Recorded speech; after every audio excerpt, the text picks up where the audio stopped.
que explicó mi compañera de rabia animal.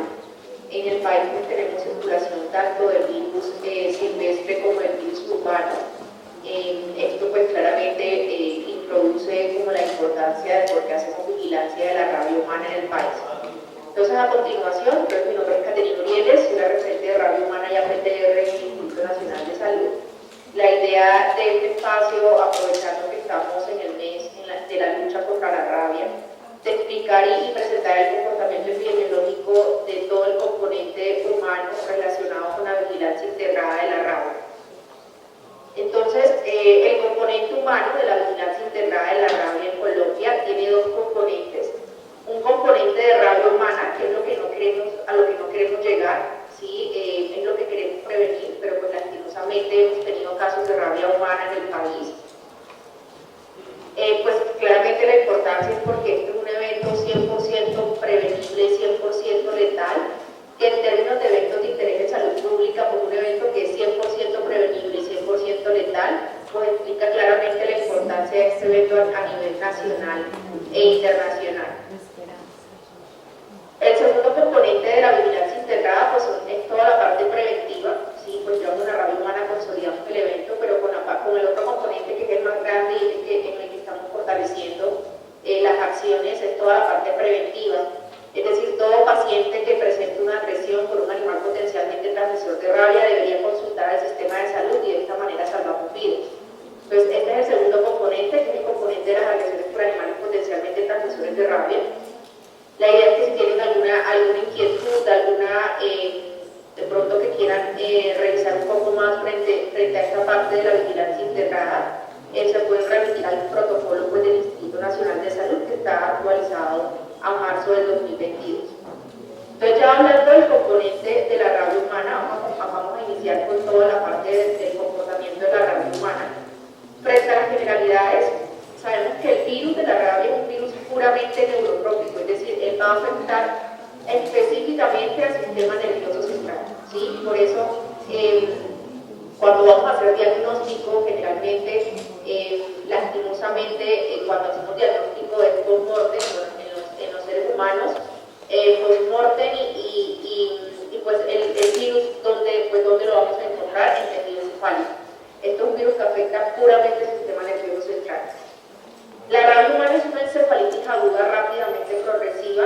A veces uno dice como, bueno, suena fácil decir encefalitis aguda rápidamente progresiva, pero realmente es un diagnóstico complejo, por lo cual es necesario, ante cualquier antecedente de agresión y tenga un cuadro clínico neurológico en un paciente que rápidamente ingresa a la unidad de cuidados intensivos, requiere ventilación, requiere pues, manejo de la vía aérea, requiere soporte para mantenerse vivo, ¿sí? En términos coloquiales, estamos hablando de un caso probable de rabia humana, ¿sí? Entonces, en conclusión, la rabia humana es una encefalitis aguda rápidamente progresiva, cuya letalidad es del 100%. Una vez inician los síntomas de rabia, el paciente, el desenlace va a ser la muerte. Por lo anterior, es importante fortalecer toda la parte preventiva, es decir, cuando el paciente consulta por una agresión, que consulte inmediatamente de manera oportuna ante una agresión y de esta forma salvamos vidas. Y pues lo que acabo de comentar, que es un evento prevenible con un inicio de profilaxis antirrábica oportuna, ¿sí? En caso de que pues, el paciente sea clasificado como una exposición rábica, como explicaremos más adelante. Eso frente a generalidades. Frente al comportamiento de la rabia humana en las Américas, se ha observado, pues estos son datos de la Organización Mundial de la Salud, que los casos de rabia humana inicialmente, hace muchos años principalmente, eran transmitidos por perros, pero secundario a todos los procesos de promoción y prevención relacionados con la vacunación de perros y gatos, este porcentaje ha disminuido, sin embargo se siguen presentando en el mundo. Se habla que los casos de rabia humana transmitida por perro han disminuido en un 98% en el periodo de 1983 a 2020. Seguido, ¿sí? Por toda la parte de animales como gatos, murciélagos, que va en tendencia al aumento, ¿sí? O sea, se marca la tendencia al aumento de los otros tipos de animales diferentes a perros, esto a nivel América, y como veremos más adelante, esto también sucede en Colombia.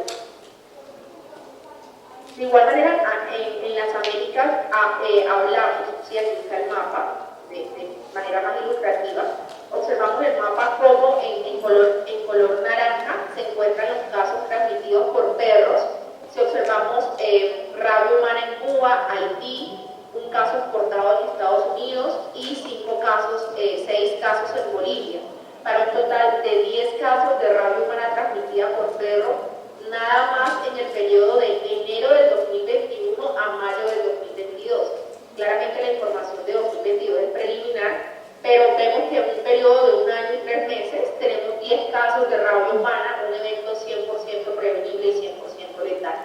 Obviamente esto llama mucho la atención. Y tenemos los siguientes casos, ¿sí? 12 casos transmitidos por otros animales, por ejemplo en Estados Unidos, México, pues en Colombia, que tenemos los casos transmitidos donde el intermediario ha sido el gato, ¿sí? con linaje silvestre. Tenemos casos en Argentina y en Brasil.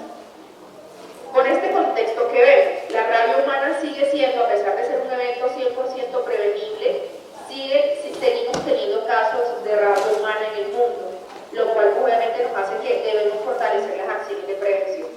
Esto a nivel mundial. Ya pasamos al comportamiento de la rabia humana en Colombia. Este es el comportamiento a periodo 2000-2021, ¿sí? En los últimos años.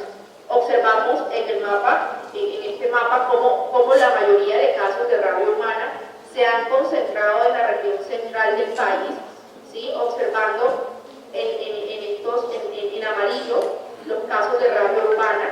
Nada más hemos tenido casos de rabia urbana en Colombia, en el departamento de Putumayo y en la ciudad de Santa Marta. En Putumayo, en el año 2000, tuvimos un caso de rabia humana transmitida por perro, y en el año 2006 y 2007, 4 casos de rabia humana transmitida por perros. Los últimos casos de rabia humana que hemos tenido en el país transmitida por perros fueron los de Santa Marta, hasta el año 2007. ¿Sí? El resto de casos, como ven en la diapositiva, son casos de linaje murciélago, ¿sí? Y el principal intermediario entre el murciélago y el ser humano es el gato, ha sido el gato. Entonces, observamos cómo la concentración de los casos de rabia humana se concentran en esta parte del país. Secundario, que tenemos condiciones epidemiológicas que permiten la presencia de los murciélagos en estas áreas, como se observa pues toda la parte de las cordilleras. Obviamente todo esto permite que sea un hábitat natural para los murciélagos, por lo cual obviamente la idea no es eliminar o erradicar la especie, porque pues no tiene sentido hacer parte de la ecología, son seres vivos. Acá lo que debemos fortalecer es, si ya identificamos un riesgo, hay un riesgo en esa zona, y pues igual en todo el país, como mostró la doctora Alejandra, que ustedes ven el mapa de todas las regiones del país, y en todas las regiones del país hemos tenido casos de rabia animal, ¿sí? Y sabemos que para que haya un caso de rabia humana, pues debe ser un caso de rabia animal. Todo el país tiene condiciones epidemiológicas y probablemente un poco más de riesgo esta región central, como lo están los datos de casos de rabia humana. Por lo cual lo que debemos hacer es fortalecer las acciones de promoción y prevención, fortalecer todo lo relacionado con la vacunación de perros y gatos. Y una cosa muy importante que estamos comenzando a recalcar en el país es que el paciente consulta el sistema de salud cuando es agredido por un animal potencialmente transmisor del virus de la rabia. Entonces, desde el año 2012, como les comentaba, el principal intermediario entre el murciélago y el ser humano para la transmisión de rabia humana ha sido el gato, como se muestra en esta diapositiva. Entonces, en esta diapositiva vemos claramente cómo todos los casos desde el año 2012 ha sido el animal agresor, el gato, ¿sí? De igual manera, en años anteriores también habíamos tenido gatos, pero también habíamos tenido casos por mordeduras directas, o sea, no hubo ningún intermediario, sino directas por el murciélago, ¿sí? Y por los casos de perro que ya habíamos comentado. Entonces, acá les traigo el caso de rabia humana del año, bueno, aquí traigo un comparativo, ¿sí? Entre el caso de rabia humana del año 2020 y 2021. Como observamos en este mapa, en esta tabla, los últimos casos de rabia humana que hemos tenido en el país han sido en el departamento del Huila. En el 2020, en Neiva, ¿sí? que ese caso nos sorprende en el sentido que es un área urbana, y uno que va a pensar que en una capital, ¿sí? Que en una capital de un departamento íbamos a tener un caso de rabia humana tan cercano, o sea, en el área urbana. En el 2021 tuvimos un caso igual en el departamento del Huila, en la Argentina, Huila, en el municipio de la Argentina,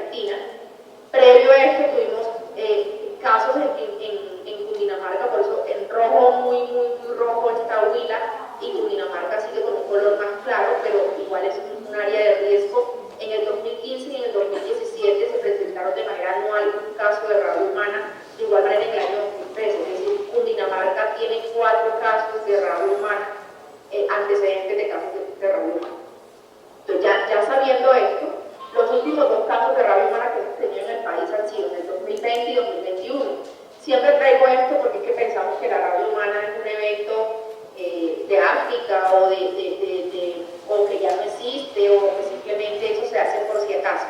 No se hace por si acaso, se hace porque realmente tenemos circulación en el país, tenemos condiciones epidemiológicas, por lo cual las acciones de promoción y prevención deben ser fortalecidas aún más, y ahora que estamos teniendo casos de manera anual, pues es un caso, por ejemplo, en Cundinamarca, por 3 años continuos con casos de rabia humana. Ahora vamos en el departamento del Huila con 2 casos anuales, un caso anual, y pues, no esperamos casos en el 2022, se han fortalecido las estrategias, pero bueno, en el momento no hemos tenido casos en este año y esperamos por no tener. Entonces, aquí traigo el caso del 2020 y del 2021, ¿sí? Entonces, como hemos sido reiterativos en esta presentación, desde el 2012 el principal intermediario, ¿cuál ha sido el gato? Entonces, en estos casos, del 2020 y 2021, el intermediario entre el murciélago y el ser humano fue el gato. Entonces, en el caso del año 2020, fue una paciente joven, ¿sí? Que el 26 de agosto del 2020 lo mordió un gato en la mano derecha. Ella es una persona animalista, que ella recogió el gatito estaba enfermo, ¿sí? Y la mordió. Entonces obviamente no era un animal, no era su gato, ¿sí? Por eso traigo los 2 contextos. Ahora miramos desde el 2021. En el 2020, bueno, entonces paciente femenina que fue mordida por un gato el 26 de agosto del 2020, que a los 24 días, ojo, periodo de incubación, 24 días, que a los 24 días después de la mordedura inicia síntomas el 18 de septiembre del 2020. Es una paciente que es tratada en casa, un manejo en casa inicialmente, una paciente porque refiere fiebre, refiere parestesias en manos y brazos, pues no lo presenté en esta exposición, pero a nivel general, no siempre, pero en la mayoría, por ejemplo, de casos que hemos tenido en Colombia, la molestia, hay una parestesia en el miembro donde se produjo la agresión, ¿sí? Por ahí comienza la clínica del paciente con signos muy generales, ¿sí? Entonces este paciente en casa, un paciente con fiebre, con parestesias de manos y brazos, presenta náuseas, debilidad de miembros inferiores, dificultad para la marcha, fotofobia y dificultad para la deglución. Cuando uno lee esto, muestra una clínica muy sugiriente de un caso de rabia humana, ¿sí? Entonces, este paciente estuvo en casa, ¿sí? Cuando ya ve que tiene dificultad pues ya presenta como una clínica que va avanzando, una clínica que va progresando. El 22 de septiembre, pues ella ingresa al servicio de hospitalización, una paciente que ya ingresa con una deshidratación moderada, ingresa febril, ingresa con una progresión clínica. El 24 de septiembre es una paciente que ya comienza con un episodio psicótico, lenguaje incoherente, cialorrea, progresa a una falla ventilatoria, ingresa a la unidad de cuidados intensivos y fallece. La paciente fallece en 7 días. Entonces, ¿qué estamos viendo acá? Un cuadro clínico, ¿sí? Que hay un antecedente de una agresión hace 24 días. Por un cuadro clínico muy sugiriente, un paciente que progresa muy rápidamente, si ustedes ven acá en 7 días, una paciente que fallece, más o menos al octavo día, es un paciente que ya ingresó a unidad de cuidados intensivos y requirió soporte ventilatorio, y fue un paciente que fallece, que posteriormente fue confirmado post-mortem en el caso. Traemos ahora el caso del año 2021. El del 2020 fue en Neiva, en un área urbana, y tenemos el del año 2021, que fue en Argentina, Huila, también en el mismo departamento, pero en un área rural. Este también es un paciente joven. ¿Por qué recalco yo esto de paciente adulto joven? Porque esta enfermedad nos está consumiendo años de vida, ¿sí? Años de vida en el país, y pues son pacientes realmente adultos jóvenes. Entonces, este es un paciente también joven, ¿sí? Adulto joven, que el 13 de mayo del año 2021 lo muerde su gato. Ojo, acá hay una diferencia. El gato del caso 2020 era un gato desconocido, que no dice esta parte, que es importante comentarla. El gato del año 2020 es un gato que la persona lo llevó a un médico veterinario, a un centro veterinario, ¿sí? De medicina veterinaria. En este centro de medicina veterinaria realizaron la eutanasia, no hubo un diagnóstico diferencial, aprovechando pues obviamente esta parte académica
tanto de laboratorio como del animal sintomático, que podamos hacer cortes de cadenas de transmisión y evitar casos de rabia humana.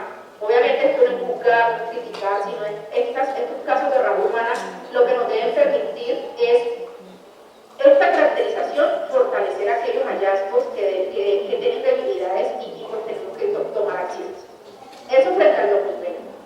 Frente al 2021, yo era el gato del señor, de 2 meses, también un gato pequeño, no vacunado, que el animal lo mordió el 13 de mayo. El animal fallece al día siguiente. Era un animal que no era que presentara una clínica muy sugiriente, simplemente era un animal que estaba enfermo, entre comillas, era un animal que pues estaba como decaído, ¿sí? No había como una clínica muy sugiriente. No, nunca lo asociaron, no hubo una percepción de riesgo de rabia en esta persona. El animal lo muerde y al día siguiente el animal fallece. El paciente no consulta, ¿sí? A los 22 días el paciente, ojo, periodo de incubación, 22 días. A los 22 días el paciente inicia con síntomas. Él sí consulta el sistema de salud inicialmente de manera ambulatoria. Es un paciente que de igual manera comienza a comparecer para el miembro superior derecho en el área donde fue mordido.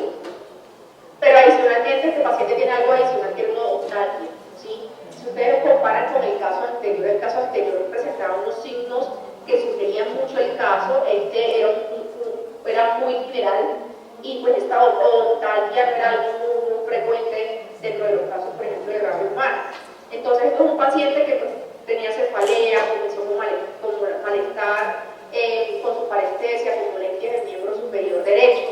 Una odontalgia, él realmente consulta el sistema de salud por la odontalgia, debido a que el paciente presentaba un trismus, unos movimientos involuntarios a nivel mandibular, que eso posiblemente era lo que estaba causando su dolor, su odontalgia. Por eso le digo que este cuadro clínico es un cuadro clínico muy particular. El paciente consulta y reconsulta nuevamente y el paciente ya es hospitalizado, porque este cuadro clínico ya fue empeorando, ¿sí? Un paciente que ya presenta con agitación psicomotora, dificultad para la difusión, alucinaciones, ya hace unas contracciones distónicas, o un paciente que ya requiere manejo de la vía aérea, ingresa a la unidad de cuidados intensivos. Cuando ingresa a la unidad de cuidados intensivos, el 10 de junio, con el interrogatorio que hace el internista o el intensivista en la unidad de cuidados intensivos, identifica que hay un antecedente de agresión, se activan todas las alarmas, y este paciente entra en un estatus refractario, un estatus convulsivo. El paciente ya hace una hipertensión endocraniana. Es muy importante en estos casos de rabia humana de origen silvestre, que el linaje silvestre, como tiende a ser paralítica, generalmente hay un diagnóstico diferencial de Guillain-Barré. En este caso hubo un diagnóstico diferencial de Guillain-Barré en la variante de síndrome de Fischer, un paciente que ya ingresa con hipertensión endocraniana y pues el paciente fallece. Este paciente es un paciente particular porque el paciente fallece a los 19 días, es uno de los pacientes que ha durado más tiempo vivo de los casos que hemos tenido de rabia humana, comparado por ejemplo con el del 2020, con 7 días. Y este paciente de 7 días sí desde un comienzo refirió, desde los inicios refirió como el antecedente, el segundo, y refirió el antecedente de mordedura, cuando ingresó a la unidad de cuidados intensivos. Entonces, como les digo, estos casos lo que nos debe permitir es comenzar a identificar aquellas debilidades que debemos comenzar a fortalecer para que no se nos vuelva a presentar un caso de rabia humana en el país. Entonces, de acuerdo con toda la caracterización que hemos tenido de los casos de rabia humana, ¿cuáles son los factores de riesgo de rabia humana identificados en Colombia? Y por a nivel también mundial, ¿no? Pero específicamente de acuerdo a la caracterización en Colombia. Entonces, para yo subir las escaleras y llegar y que esto se configure como un caso de rabia humana, tiene que haber varios pasos. Estos pasos son los que llamamos en este momento los factores de riesgo. Entonces, si yo tengo un antecedente de circulación viral en mi departamento, o en departamentos cercanos, o en territorios cercanos, es decir, es un país que tiene la condición epidemiológica, es decir, yo me paro en el primer peldaño y en este primer piso, pues ya yo tengo un riesgo por vivir en Colombia, ¿sí? Y pues si vivo en lugares muy cercanos, de condiciones epidemiológicas que permiten que sea más frecuente la especie, pues aquí estamos en un riesgo, ¿sí? Entonces hay hay un antecedente, eso me aumenta el riesgo de radio humana en el departamento, en el territorio. ¿Sí? Listo, tengo mi antecedente, pero y además de eso, no tengo una adecuada cobertura de vacunación en perros y gatos. ¿Cuáles son los animales que tienen más cercanía con el ser humano? El perro y el gato. Entonces, como ustedes ven los antecedentes que tenemos de los gatos, eran gatos por ejemplo, el último menor de 2 meses, no tenía antecedente de vacunación, pero mamá gato tampoco. ¿Sí? Es decir, ahí hay un riesgo, saben que el menor de 2 meses no lo pueden vacunar, pero la mamá gata sí tendría que haber estado vacunada y no lo estaba. ¿Sí? Entonces es muy importante, siempre que tenemos un caso de rabia humana, las coberturas de vacunación están por el piso. ¿Sí? Entonces, si yo tengo un antecedente de circulación viral y una baja cobertura de vacunación, subo el siguiente nivel. ¿Sí? Entonces, en el siguiente nivel, ¿de qué me hablo? Entonces, yo tengo una inadecuada tenencia de animales. Entonces, por ejemplo, lo que pasó con el caso del 2020.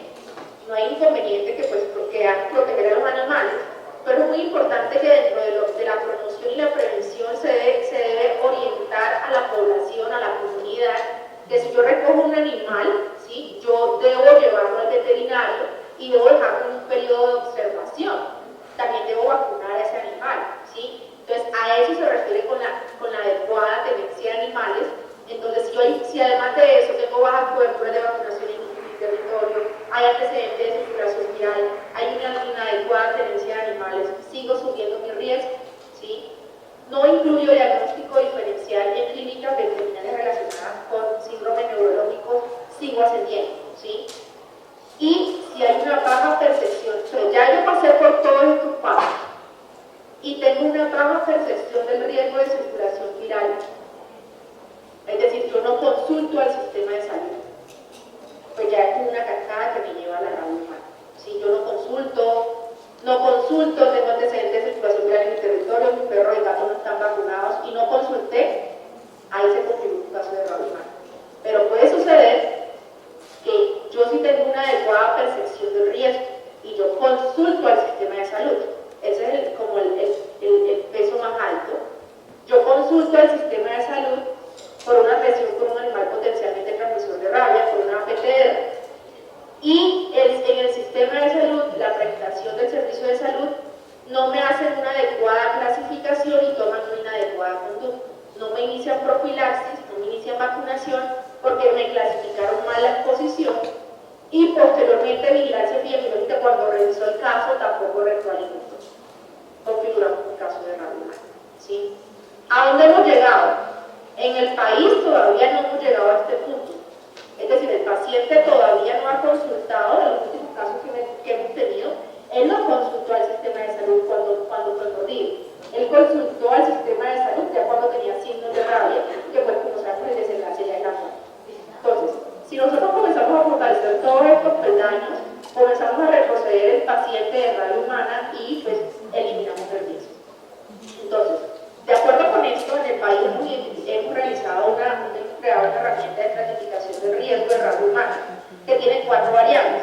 Como observamos en esa escalera, el que tiene mayor peso, es decir, a pesar que yo no tenga vacunación, a pesar que yo no tenga, no queriendo decir que no es importante, es muy importante, pero si ya yo pasé por, seguí subiendo por todos mis riesgos, tuve todos mis riesgos, pero tuve una adecuada percepción del riesgo y consulté al sistema de salud, me colocaron profilaxis y salvaron una vida.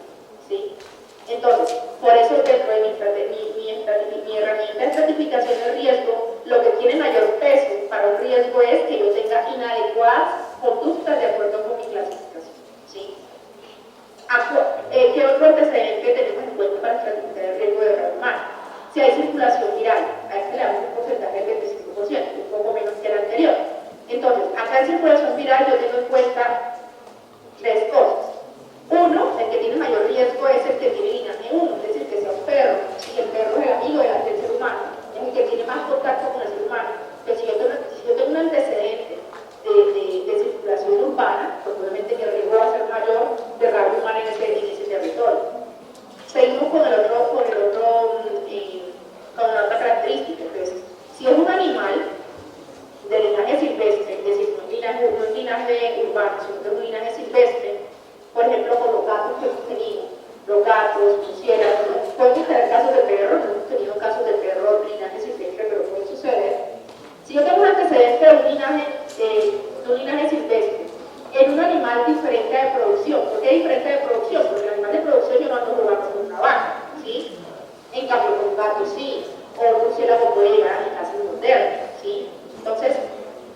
si es un animal, si es un linaje silvestre, si yo tengo antecedentes de linaje silvestre diferente a un animal de producción, hay más riesgo de que ese animal tenga contacto con el ser humano.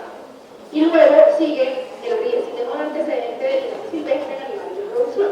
Obviamente hay un riesgo, porque eso nos está alertando, está el virus de la rabia, pero estos animales no tienen contacto con el ser humano de manera frecuente. Obviamente en pacientes sí le damos profilaxia a los primeros contactos con estos animales, pero el riesgo va a ser menor de rabia humana porque tenemos un contacto igual que por ejemplo, más cercano que yo tengo con un perro. Entonces, por eso, en los valores que hay, entre mayor cercanía al ser humano de este animal, pues mayor riesgo de rabia humana porque va a estar más cercano al ser humano. Otra variable es la vacunación. Si yo tengo coberturas de vacunación de perros y gatos muy bajas, pues claramente el riesgo va a ser muy alto. Y si yo, lo que hablaba la doctora Alejandra relacionado con la vigilancia de la red de un laboratorio, si yo no envío muestras de animales para ver si hay circulación de virus en mi territorio, yo cómo voy a estar segura sí, tranquila que no hay circulación. Puede que no haya circulación en alguna parte del país porque no la hemos identificado, pero pueda que no la hayamos identificado, pero sí hay, que es cuando va y se consolida un caso de rabia humana, ¿sí? Entonces, por eso tomamos en cuenta estas cuatro variables. De acuerdo con la estratificación del riesgo, vemos que esto es una proyección de la estratificación del riesgo en el año 2022. En el año 2022, como les digo, esto es a comienzo de año, ¿cómo iniciamos? La idea es que esto vaya semestralmente actualizándose. Entonces, ¿cómo comenzamos con el riesgo de rabia humana en el país en el 2022? Con un 95%. La idea es que cuando yo haga nuevamente esta estratificación a mitad de año, a final de año, que este riesgo vaya disminuyendo, aumentando, me quede igual. Entonces, tenemos un riesgo del 95%. El departamento de Risaralda está en amarillo, no quiere decir que esté bien, porque no es la idea. Obviamente no vamos a tener un 0% de rabia humana, de riesgo de rabia humana, porque como tenemos en la escalera, yo estoy sobre un país con antecedentes de circulación viral, ¿sí? Tanto urbana que Magdalena y identificada, no podemos tener más urbanas en otras partes del país que no hemos identificado, y en el resto del país silvestre. Yo estoy de pie sobre un riesgo, es decir, yo nunca puedo decir que con lo que es un riesgo del 0% de rabia humana, no tendría sentido. Pero esta herramienta es lo que nos muestra, por ejemplo, que el departamento de Risaralda tiene un 70%, tiene un riesgo alto, 70% es alto, pero comparado con otros territorios del país, no es tan alto. Entonces, ahí lo que nos toca identificar es qué está haciendo el departamento de Risaralda para disminuir este riesgo de rabia humana frente a estas cuatro variables. Entonces, ya comenzó Risaralda a enviar muestras por laboratorio en cada uno de sus municipios, comenzó a fortalecer la vacunación de perros y gatos, comenzó a fortalecer la clasificación de las agresiones cuando el paciente consulta el sistema de salud. Porque si nosotros estamos insistiendo en que el paciente consulte, ¿sí? El paciente va a consultar, pero cuando llega el sistema de salud tiene que ser bien atendido, porque si no todo esto que estamos hablando frente a la prevención y prevención, los casos de rabia humana que hemos tenido en el país no han consultado al sistema de salud. Si hubieran consultado al sistema de salud se salva bien, ¿sí? Entonces, esto es importante saberlo, conocerlo. Hay un riesgo de rabia humana en el país, pero tenemos elementos para disminuir este riesgo. Eso era frente al componente de rabia humana, que es lo que no queremos que pase. Ya frente al componente preventivo, que es la parte de agresiones por animales potencialmente transmisibles del virus de la rabia, a nivel mundial, ¿sí? El comportamiento de la PTR es muy parecido, o sea, igual en la rabia humana. Las consultas por agresiones por animales potencialmente transmisores de rabia, pues en países de medianos ingresos, el principal causante de estas agresiones ha sido el perro, ¿sí? Como a nivel general, seguido del gato, ¿sí? Murciélagos y otros animales como los zorros, ¿sí? A nivel mundial, ya que son reportes de estudios, nos muestra el mismo comportamiento, donde pues, los perros son los causantes de millones de agresiones por animales potencialmente transmisores de rabia. Y de igual manera, por ejemplo, en Estados Unidos se calcula también que la mayor cantidad de agresiones son por los perros, ¿sí? En mucha mayor proporción, valga la redundancia allí, y seguido de los gatos.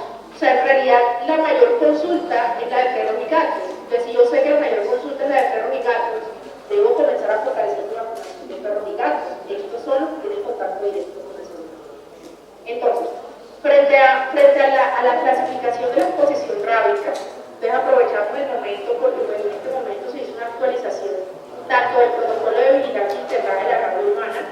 alineamiento de atención clínica de exposición rábica y rabia en el país por parte del Ministerio del Instituto Nacional de Salud. Entonces, a continuación, muy rápidamente, esto lo voy a mostrar en PDF, vemos el algoritmo. ¿Con qué objetivos es este algoritmo? Uno de los indicadores en el país a nivel de vigilancia epidemiológica que tiene, por no decir malos, porque es como si no estuviéramos reconociendo el trabajo que hacen entidades territoriales por fortalecer esta clasificación, pero sí es uno de los indicadores de agresiones es qué porcentaje de los pacientes que consultan que usted clasificó como exposición grave o leve, usted lo clasificó bien, ¿sí? Entonces, hemos tenido a nivel, esto es una cosa histórica en el país, de la clasificación de las agresiones cuando un paciente consulta. Entonces, aquello llamo exposición. Exposición es cuando hay un riesgo de que este virus se reproduzca y ascienda al sistema nervioso central muy rápidamente, ¿sí? Y no exposición es porque yo tengo unas condiciones que me están diciendo que posiblemente este animal no tiene rabia, ¿sí? Entonces, cuando yo tengo un paciente que consulta, es importante también que lo sepamos no solamente el componente humano, sino el componente de animales, ¿sí? El componente veterinario. Entonces, si el paciente consulta, lo primero que yo debo identificar es cuál es la especie que está causando la agresión. Cuando hablamos de agresión, hablamos no solamente de mordeduras, también hablamos de rasguños, de arañazos. Como ustedes saben, los animales frecuentemente se lamen sus uñas y el principal mecanismo de transmisión de la rabia humana, perdón, del virus de la rabia a nivel general es a través de la saliva, ¿sí? Contacto directo con la saliva del animal, por ejemplo, a través de una lesión, en este caso una mordedura o arañazo. Entonces es muy importante esto, no solamente la mordedura, sino que los arañazos también hacen parte de esta vigilancia. Entonces, yo tengo una especie, ¿sí? Pero yo lo primero que debo preguntar ¿es un perro o es un gato? ¿Sí? ¿Por qué? Porque a nivel de historia natural de la enfermedad, a nivel de epidemiología, yo lo que conozco es cómo se comporta un perro o gato si tiene rabia, es lo que yo conozco. El resto de animales yo no conozco, entonces por eso yo hago esa distinción. Yo saber si es un animal de los que yo conozco la historia natural o de los que no conozco, los que conozco la historia natural de la enfermedad. Pero yo tengo una especie, ¿sí? En este caso yo tengo yo tengo una especie, entonces es un perro o un gato, ¿sí? Si mi respuesta es no, ¿sí? Generalmente la mayor consulta, como veremos más adelante, son de las agresiones por perro o gato. Las que no son por perros o gatos, realmente están en menor proporción. Entonces, si yo tengo una agresión si yo digo, es un perro o gato, eso la agresión no fue por un perro o gato, yo debo preguntarme si es un mamífero, ¿sí? Esto suena como un lóbulo, pero así se llama por reptiles, que siempre toca darle profilaxis antirrábica. ¿Sí? Entonces es muy importante los mamíferos, si realmente yo estoy hablando de un mamífero, o sea, es otro mamífero, el perro gato es un mamífero, es otro mamífero diferente al perro gato, ¿sí? A nivel general sabemos que son todos los animales silvestres, todos los animales de producción, ¿sí? Entonces, si no es otro mamífero, o sea, no es un mamífero, si no es un mamífero, por esto no hace parte de la vigilancia de agresión. Si es un mamífero, entonces nos preguntamos si es un ratón, rata o ardilla. Estos son mamíferos, pero se ha demostrado que no tienen un potencial riesgo para transmitir la enfermedad. ¿Sí? Por eso estos no hacen parte de la vigilancia. ¿Sí? Si es un ratón, rata o ardilla, no hacen parte de la vigilancia, porque no son potenciales transmisores de la enfermedad. ¿Sí? Son mamíferos, pero no tratan. El ratón sabe que no tiene glándulas asociadas, no van a ver si se transmiten por la saliva o no. Pueden padecer la enfermedad, eso está claro, pero no tienen la capacidad para transmitir.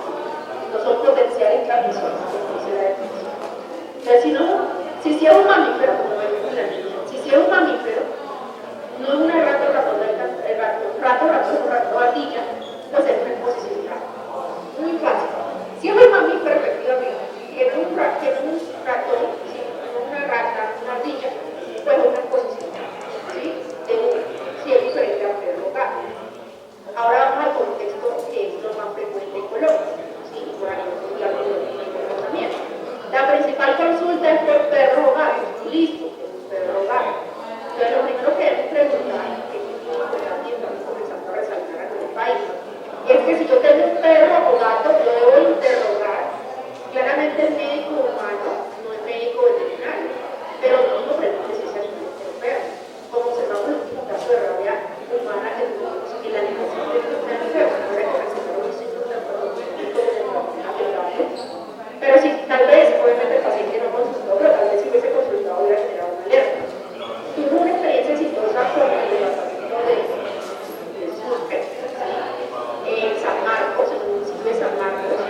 el médico al interrogar identifica que hay un animal enfermo, en este caso es un gato, inmediatamente se activaron las alertas, se hizo toda la parte de cadena de transmisión,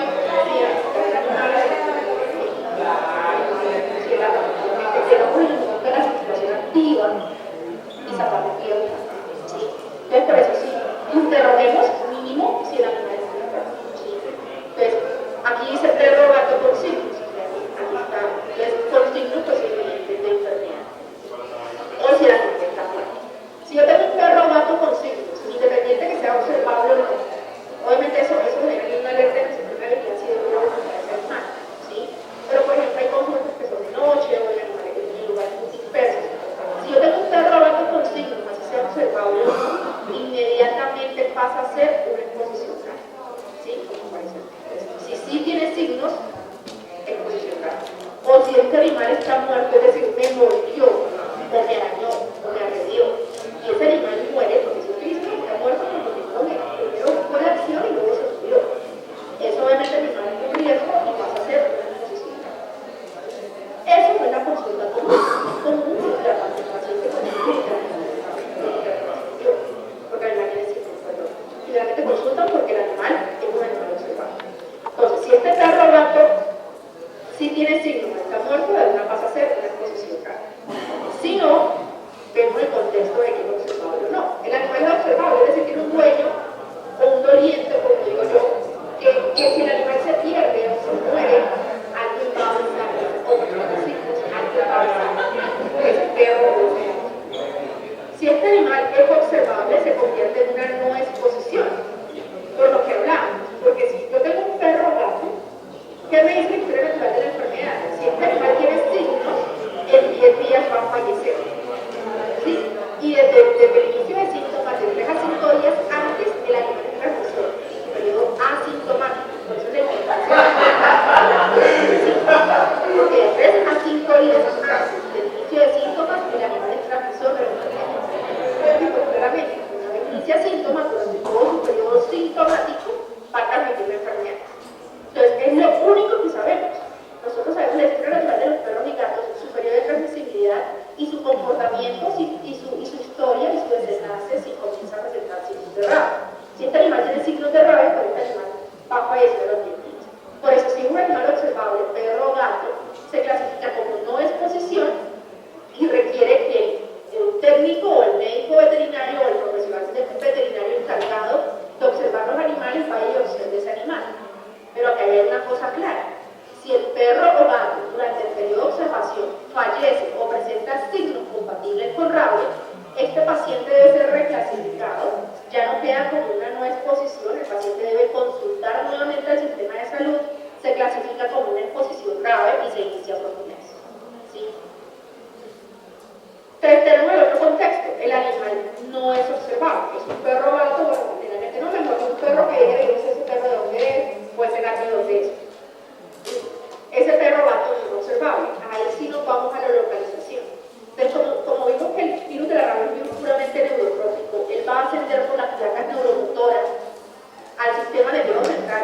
Si es un lugar altamente inervado, si hay alta inervación, hay bastantes nervios ahí, pues esto va a ascender al sistema nervioso central de manera muy rápida. Como ustedes ven en estos casos de rabia, los últimos que tuvimos fueron en manos, en dedos, lugar altamente inervado. ¿Sí? ¿Cuánto periodo de incubación tuvimos? Menos de un día. ¿Sí? Obviamente esto también va a depender de la cantidad de virus inoculado. ¿Sí? Es decir, si me muerde varias veces, si este animal tiene rabia, va a ser mayor la cantidad de inóculo del virus y por ende puede ser más rápido este periodo de incubación. Entonces, de acuerdo con esto, es por eso que definimos si una persona es clasificada de acuerdo con la localización, si el perro o gato no es observable. ¿Sí? Si el perro o gato no es observable, nos vamos a la localización de la agresión en el ser humano. Entonces, si es un lugar altamente inervado o está cerca al sistema nervioso central, pues claramente esto puede ascender más rápido al sistema nervioso, por lo cual toda lesión en cabeza, cara, cuello, dedos, manos, pies o genitales, inmediatamente, si un perro o gato no observable, pasa a ser una exposición grave. Si efectivamente no hace parte de estas localizaciones, nos preguntamos si es una lesión única. ¿A qué nos referimos con lesión única? Es que el perro o gato agrede más de una es decir, me mordió una vez, 2 veces, no por la cantidad, porque normalmente un perro, un gato, marca 2 veces, o sea, lesiona con los dientes y introduce los dientes, ¿sí? No es la cantidad de lesiones, sino la cantidad de intenciones. Este animal me mordió 1, 2, 3 veces. Generalmente tengo que me mordió en el brazo, me mordió en el pie, o me mordió en el brazo, pero no sé, ¿sí? Está la intencionalidad. Entonces, si esta lesión no es única, es decir, una lesión múltiple, pasa inmediatamente a hacer una exposición grave, por lo que comentábamos. Si este animal realmente tiene rabia, pues va a inocular varias veces, en mayor cantidad de virus, ¿sí? De por eso convierte en una exposición grave. Si no es una lesión única, si no es una lesión múltiple, es decir, una lesión única, o sea, no es única, es decir, es múltiple, pasa a ser grave. Si sí es única, nos vamos a la profundidad. Si una lesión es profunda a nivel clínico, si tú vas a limpiar la herida, es mucho más difícil de hacer esta parte de la limpieza de la herida, del lavado de la herida, porque si es profunda, puede ser que en las áreas bien profundas de esa lesión quede el virus y no se ha barrido con la limpieza, con el lavado de la herida. Entonces eso se convierte en un riesgo. O una herida muy profunda, por ejemplo, que tenemos exposición de nervios, exposición de músculo, pues estamos hablando de que si esto asciende rápidamente en un lugar altamente inervado, pues por eso es la importancia de la lesión profunda. Entonces, ¿a qué definimos como una lesión profunda? Que atraviesa tejido subcutáneo o requiere sutura. Si estamos hablando de una lesión profunda, por lo que ya comentamos, se convierte en una exposición grave, si no, se convierte en una exposición leve. De esta forma, resumimos para que, buscando con este algoritmo, que el médico y que las personas de vigilancia, tanto a nivel humano como veterinario, al revisar los casos y al retroalimentar, sepamos y entendamos el sentido de la clasificación en la APTR, en una consulta por APTR. ¿Sí? Entonces sabemos ya que en todo caso, por una agresión, ya sea exposición leve, exposición grave, no exposición, requerimos la ficha 300, del evento 300. Si es una exposición grave, requerimos vacunación antirrábica, ¿sí? En el tema post-exposición, sabemos que es un esquema pre-exposición, que pues no es el tema del momento, pero tenemos una indicación de vacunación antirrábica y una indicación de inmunoglobulina antirrábica. Si es una exposición leve, no solamente damos indicación de vacunación antirrábica en esquema post-exposición, y si es una nueva exposición, vamos a remitir la ficha de manera inmediata, no al sistema de vigilancia, sino a salud ambiental, a los encargados de hacer la observación del animal, por mínimo 10 días, y como observamos en esta parte del algoritmo, si el animal durante este periodo de observación fallece o presenta signos compatibles con rabia, inmediatamente se reclasifica como una exposición grave. De esa forma terminamos la parte de la clasificación y pues ya vamos a terminar la presentación, pero era muy importante que entendieran la clasificación de la exposición rábica. Con esto sacamos virus. ¿Sí? Un paciente que consulta es un perro gato que idea, ¿sí? Que yo salgo vidas. O era mi perro, mi gato, y se murió, y yo consulté al sistema de salud porque yo no sé qué tenía ese perro, qué tenía ese gato, pero yo consulto porque tengo una percepción de riesgo como comunidad de rabia humana, del virus de la rabia. Entonces, frente a la caracterización de los casos de rabia humana de agresiones de los pacientes que consultan por una agresión, es decir, en el componente preventivo, el promedio de casos año, a nivel del histórico, más o menos son 125.000 casos año. Es uno de los eventos de mayor notificación en el país, pues debido a lo que hablamos, ¿sí? El paciente sí consulta, el sistema de salud sí está consultando, pero lastimosamente él no consulta y efectivamente en un caso se configura un caso de rabia humana. Entonces es muy importante que resaltar que lo que insistimos nosotros, el paciente debe consultar. El sexo que más consulta son los hombres. Esta información es del 2021, pero no cambia porcentualmente de manera significativa con el histórico. Entonces podemos decir que el comportamiento a nivel general en el país de la APTR en los últimos años. Entonces el que más consulta es el hombre. El grupo de edad es el grupo de edad de 27 a 59 años. Frente al régimen de afiliación es el contributivo el que presenta mayor consulta, pero si lo comparamos con el régimen subsidiado, pues realmente no es mucha la diferencia. Frente a la pertenencia étnica, la mayoría de consultas pues sabemos que no es por alguna pertenencia étnica específica, pero de los que sí son de alguna pertenencia étnica, la mayoría son de población afro, 1.7%, seguido de indígenas en 1.35%. Frente a la especie agresora, así como el comportamiento a nivel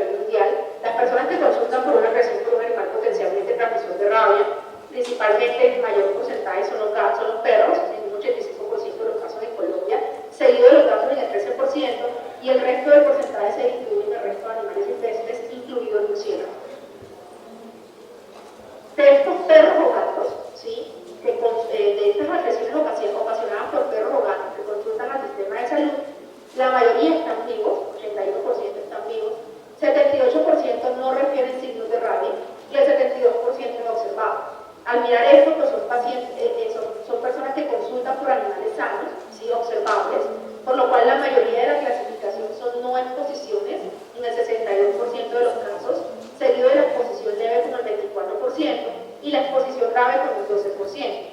Frente a la localización de la agresión, la localización más frecuente es en miembros inferiores, pues debido pues, a la misma dinámica de la agresión, ¿no? Seguido, de manos o dedos. Esto porque es importante, porque como ya hablamos en la clasificación, de acuerdo con la localización, la profundidad, el número de intenciones en la agresión, yo clasifico si este perro o gato no es observable, yo clasifico la exposición como grave o leve de acuerdo con este tipo de variables.